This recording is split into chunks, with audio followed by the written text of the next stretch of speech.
முன்னாள் அமைச்சர்கள், முன்னாள் அமைச்சின் செயலாளர்கள், அமைச்சோடு சம்பந்தப்பட்டவர்கள், அரசு அதிகாரிகள் பயன்படுத்திய வாகனங்கள் ஒப்படைக்கப்பட்டு கொண்டிருக்கிறது.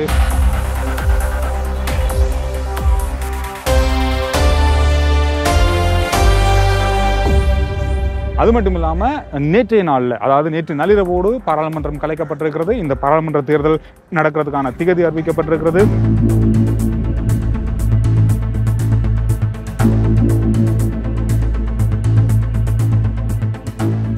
இப்போ இருக்கிற பாராளுமன்ற உறுப்பினர்கள் அதிகமானவர்கள் அடுத்து வரப்போகிற பாராளுமன்ற தேர்தலில் இருந்து மக்களால் வெளியேற்றப்படுவதற்கான வாய்ப்புகள் நிறைய இருக்குது.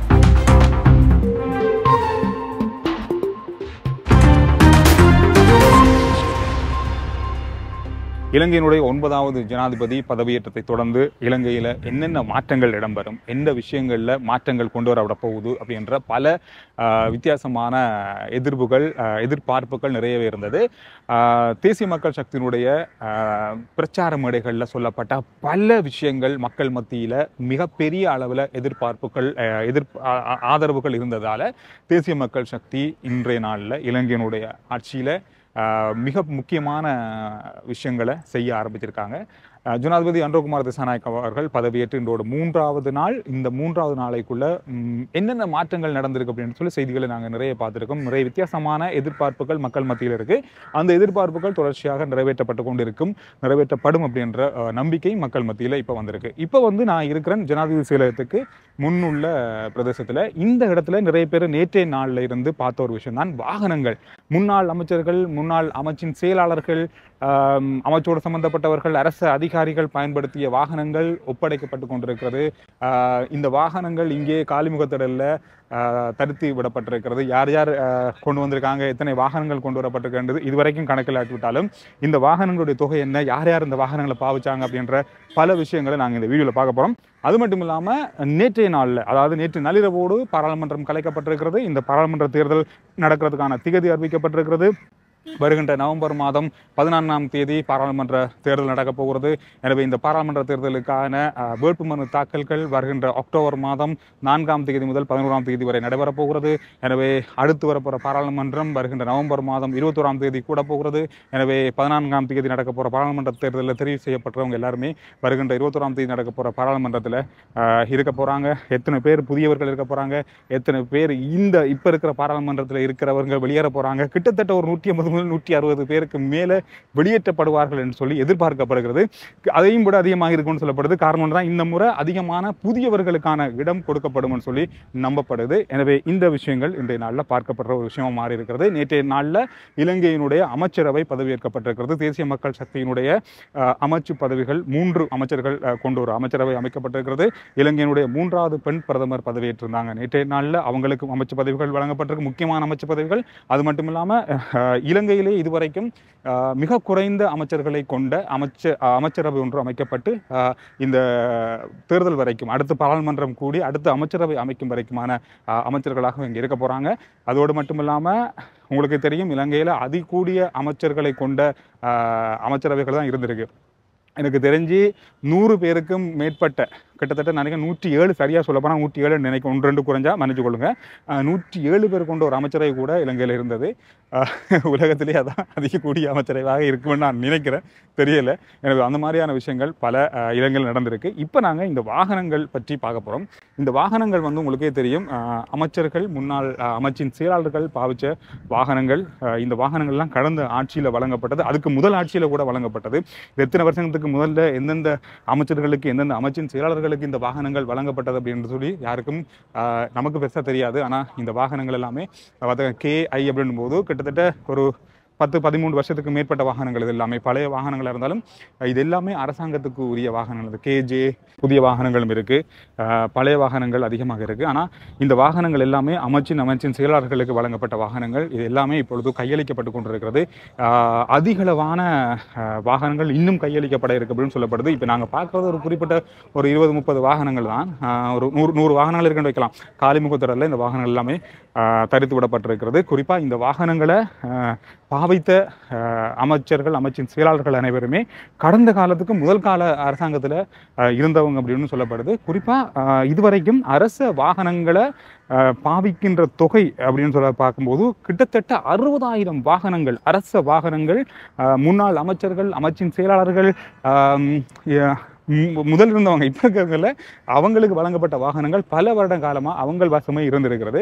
அந்த வாகனங்கள் எல்லாமே இப்போ கையளிக்கப்பட்டு கொண்டிருக்கிறது. 60,000 வாகனங்கள், கிட்டத்தட்ட 60,000 வாகனங்கள். இது ஜனாதிபதி செயலகம், ஜனாதிபதி செயலகத்துக்கு உள் வளாகத்திலையும் வந்து ஏராளமான வாகனங்கள் தரித்து விடப்பட்டிருக்கிறது. ஏராளமான வாகனங்கள் அங்கே தரித்து விடப்பட்டிருக்கிறது. பார்க்க போனால் இது ஒரு 2-3 நாட்களாக நடந்து வருகிறது. இதில் எந்தெந்த அமைச்சர்கள் யாருக்கு வழங்கப்பட்ட வாகனங்கள்னு சொல்லி இதுவரைக்கும் சொல்லப்படலை. இதுக்கு பிறகு இந்த இலக்கங்கள் பார்த்து யாருக்கு இந்த வாகனங்கள் வழங்கப்பட்டது, எந்த காலத்தில் வழங்கப்பட்டது, இன்னும் என்னென்ன வாகனங்கள் இன்னும் கொண்டு வரப்பட இருக்குது, இந்த மாதிரியான விஷயங்களை வந்து அடுத்தடுத்த நாட்களில் பார்க்கலாம்னு சொல்லப்படுகிறது.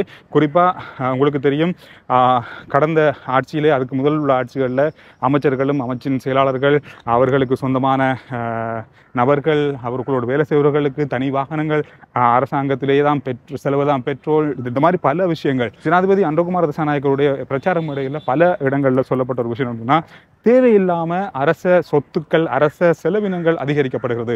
வரிப்பணத்தில், மக்கள்கிட்ட இருந்து வர வரிப்பணத்தில் அரச ஊழியர்களாக இருக்கட்டும், அரசாங்கத்தில் இருக்கிற அமைச்சர்கள், அமைச்சின் செயலாளர்கள் நிறைய பேர் இருக்காங்க. நான் ரெண்டு விஷயத்தை தான் குறிப்பிட்டேன். நான் எல்லா அரசாங்கத்தில் பல கோணங்களில் ஒவ்வொரு துறையிலையும் நிறைய பேர் இருக்காங்க. எல்லாருமே வந்து அரசாங்க சொத்தை வீணடிக்கிறாங்க. மிகப்பெரிய அளவில் வீண் விரயம் செய்யப்படுகிறது. மக்கள்கிட்ட இருந்து எடுக்கப்படுகின்ற வரிப்பணம் மிக அதிகளவாக வீணடிக்கப்படுகிறது. இதனால் இந்த பொருட்களுடைய விலைகளில் குறைக்க முடியாமல் இருக்குது. அரசு செலவினம் ஒவ்வொரு வருஷமும் அதிகரித்து கொண்டே போகுது. இந்த மாதிரியான விஷயங்கள், இந்த வாகன பாவிக்கிற விஷயம் கூட மிகப்பெரிய அளவில் பேசப்படுகின்ற ஒரு பேசு பொருளாகவே மாறியிருந்தது. குறிப்பாக சொல்லப்போனால் உங்களுக்கு தெரியும், அரசாங்கத்துக்கு எங்கேருந்து வருமானம் வருதுன்னு சொன்னால் மக்கள்கிட்ட இருந்து தான் வருது. இப்போ உதாரணத்துக்கு ஒரு விஷயத்தை நான் சொன்னால், இப்போ பெட்ரோலோ டீசலோ வந்து வெளிநாடுகள்லேருந்து இறக்குமதி செய்கிறோம். இறக்குமதி செய்து அங்கே எடுக்கப்படுகின்ற தொகைக்கு இங்கே விற்க மாட்டாங்க. செலவெல்லாம் தள்ளி கூட அந்த விலைக்கு விற்க மாட்டாங்க. அதில் ஒரு வருமானத்தை வச்சு கொண்டு தான், ஒரு லிட்டரில் ஒரு 2 ரூபாயோ இல்லை 10 ரூபாயோ வருமானம் வச்சு கொண்டு தான் மக்கள்கிட்ட விற்கிறாங்க. அந்த பணம் வந்து அரசாங்க செலவுக்காக தான் செலவிடப்படுது. மக்கள்கிட்ட வர வருமானத்தையே வச்சுக்கொண்டு தான் இந்த அரசாங்க செலவுகள் செலவினம் செய்யப்படுகிறது. எனவே அப்படி இருக்கும்போது தேவையில்லாத பல செலவினங்களை கடந்த கால ஆட்சி செய்திருக்கிறது. முக்கியமாக சொல்லப்போனால் இந்த வாகனங்கள், இந்த 60,000 வாகனங்கள் கொடுத்து வாகனத்தை மட்டும் கொடுத்து விடலை, வாகனத்துக்கு தேவையான சர்வீஸ் பண்ணுறாண்டா கூட அரசாங்கத்தினுடைய காசுல சர்வீஸ் பண்ணணும். பெட்ரோல், வாகனம் பழுதானா, வாகனத்துக்குரிய இன்சூரன்ஸ், வாகனம் ஆக்சிடென்ட் ஆனா அதுக்கான செலவு எல்லாமே வந்து முற்றுமுழுதாக அரசு செலவினமாகவே இதுவரைக்கும் இருந்திருக்கு. இது எல்லாத்தையுமே குறைக்கணும் அப்படின்றதான் மிகப்பெரிய ஒரு கோரிக்கையாக நிறைய பேரிடம் இருந்தது கடந்த ஆட்சியிலையும். அது இந்த அரசாங்கத்தில் நடந்து கொண்டிருக்கிறது. குறிப்பாக சொல்லப்போனால் இந்த வாகனங்கள் 2 நாளைக்கு முதல்ல இருந்து இங்கே தரித்து விடப்பட்டு கொண்டிருக்கிறது. தொடர்ச்சியாக வாகனங்கள் வந்தவண்ணமே இருக்குது. நிறைய வாகனங்கள் தொடர்ச்சியாக வந்தவண்ணம் இருக்குது. ஜனாதிபதி செயலகம் இப்பொழுது பார்க் பண்ண முடியாத அளவில் நிரம்பி இருக்கிற வாகனம். இந்த பிரதேசம், இதுக்கு பக்கத்தில் உள்ள மற்ற பிரதேசங்கள்ல எல்லாம் இங்கே இருக்கிற மிகப்பெரிய அளவான பார்க்கிங் பிரதேசம் இருக்குது. அந்த பக்கமெல்லாம் தெரியும், ஆலிமுகத்தொடல் பிரதேசத்துல எல்லாம் தரித்து விடப்படக்கூடியதாக அனுமதிக்கப்பட்டிருக்கிறது இந்த அமைச்சர்கள், அமைச்சின் செயலாளர்கள் பாவித்த வாகனங்களை.